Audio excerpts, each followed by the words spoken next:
धर्मशाला MLA PSO जो FIR करते से तो पूर्वर मानवर जिला जज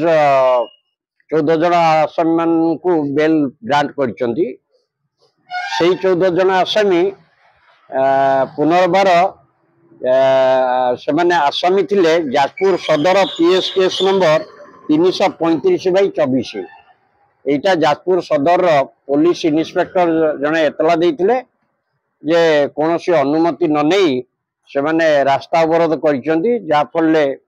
रास्ता रे टायर मध्य जाइछंती एवं जानवाहन चलाचल रे व्याघात सृष्टि होइतिला एवं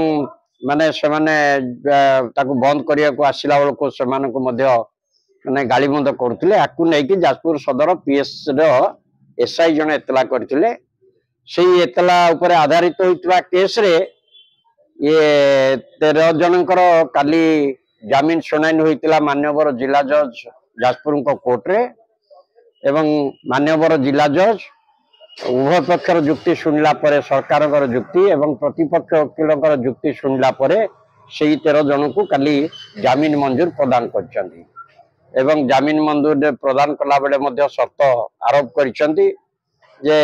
एभली कोनोसी क्रिमिनल एक्ट आउ फ्यूचर करिवे नाही किबा साक्षी मानकु भयभीत करिवे नाही एई सब कंडीशन रे से मानकु काली मान्यवर जिला जज जाजपुर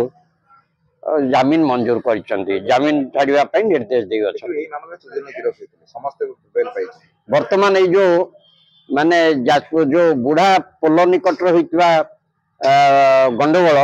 ताकू नै दुईटा मामला थाना रुजु हेतला जाजपुर सदर थाना रे एवं से थाना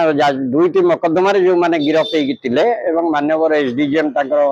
बेल को प्रथमे नामंजूर करथिले से माने जिला जज कोर्ट रे तापरे माने अप्लाई करथिले जामिन पई से दुईटी केस रे समस्त की जामिन आदेश होइछि मान्यवर जिला जज देइछन।